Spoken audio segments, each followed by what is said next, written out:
Hi, this is Dr. John Grazel, and this is another in our series on our development course, but a particularly important one in that it deals with the relationship between uh, the concepts and practices of sovereignty and development, which has been vital to the nature of development and where development can possibly go.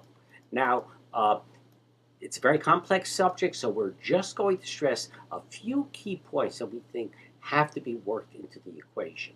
Uh, uh, Basically, what when we talk about sovereignty, so as a concept, sovereignty is very old in terms of there being a ruler and a rule. But the concept of sovereignty that we're talking about is a very specific concept of sovereignty, and it exists on two levels. It exists on the internal level within a unit called a state, and on an external level between units called a state. And it's about the subject of sovereign states and the sovereign state system. Now, the sovereign state system uh, actually came into being at a particular moment in history. In Europe, you had something called the 30-Year War, and it was a war that came at the time when there was the formation not only of states, but a national sense along with states. With the printing press and the development of vernacular languages, you began to get unions of political cohesion uh, around other cultural cohesions. But one of the cohesions you didn't have at that time was religious cohesions, in the sense that it came also with the Reformation and a fair amount of religious conflict. And so there was a lot of people taking sides for many different reasons. But the war finally took such a toll that uh, the results, called the Peace of Westphalia, agreed upon a system where you would recognize sovereignty within the borders of that state. And within those borders, the sovereign could uh, control what happened in terms of a series of vital interests. And then between those states, the sovereign was the representative. Now, what were those vital interests? Uh, this is a sort of our way of expressing them. Uh, One we call the rancher, one we call the guardian, one we call the banker and shopkeeper, one we call the lawmaker, one we call the commander, one we call the authenticator, and one we call the arbiter. And by this is what we mean. Um, the sovereign state, first of all, today is the rancher. Its borders are like the barbed wire fence that keeps the cattle in. It defines the borders and who's the herd and keeps them together. Uh, as the guardian, it is responsible not only for corralling the herd, but it protecting it. It protects or represents vis-a-vis others as the guardian. To a large extent, the sovereign also acts as a banker and shopkeeper, meaning that it regulates a lot of the economic and financial realities within that territory. Uh, uh, the shopkeeper promotes them, the banker regulates, but it has this financial role. The sovereign also acts as what we call the lawmaker and the sheriff.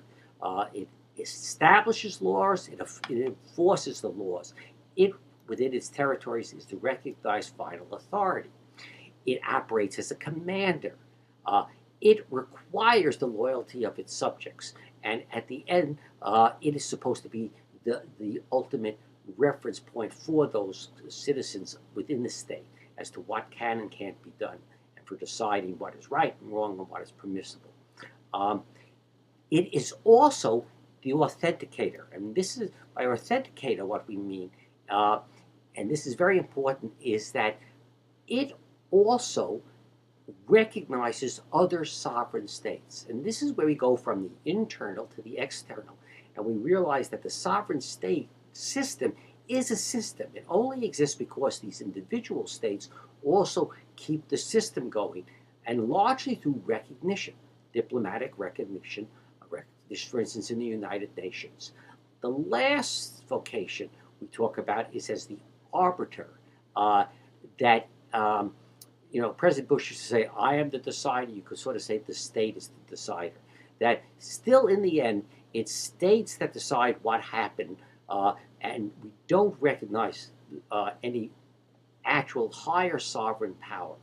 Something like the United Nations is composed of states who express their will through their representatives.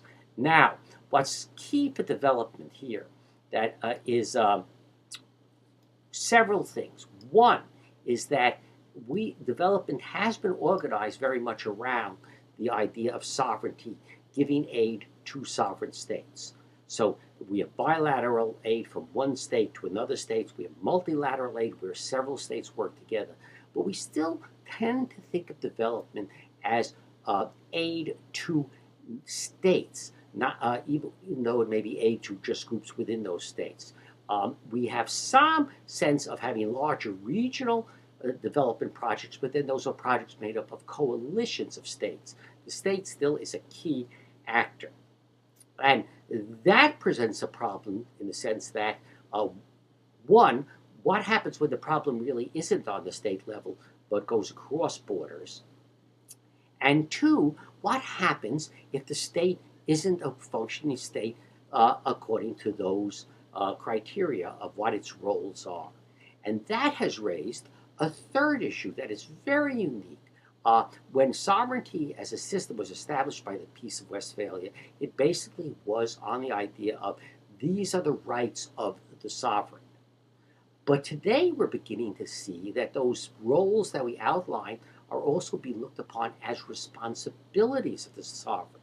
So we're beginning to say, wait a second, if you claim you're the sovereign, do you have a responsibility to fulfill those roles? If you can't be the shopkeeper and the guardian for your country, do others have a right to actually intervene in the sense that you have failed your purpose?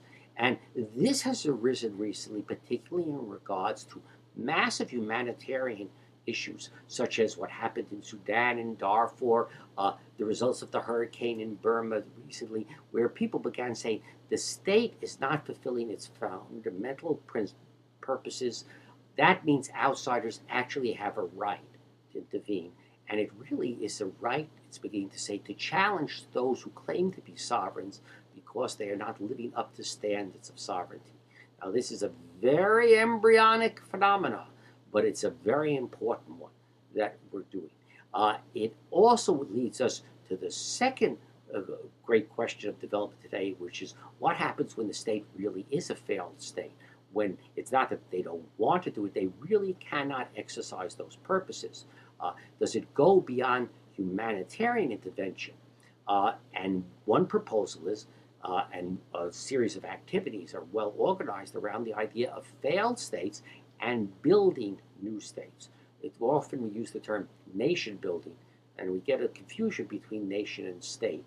But in this case, they're pretty much the same thing, where you see this unit that we call states isn't working, and we feel that a major purpose of development is to build the viability of that unit up. Now we're going to have a second discussion on that particular concept of failed state and the premises around nation building and how they do or do not actually correspond to our present and future needs. But for the moment, we have to realize that all of this is bundled around this very, very important concept of sovereignty.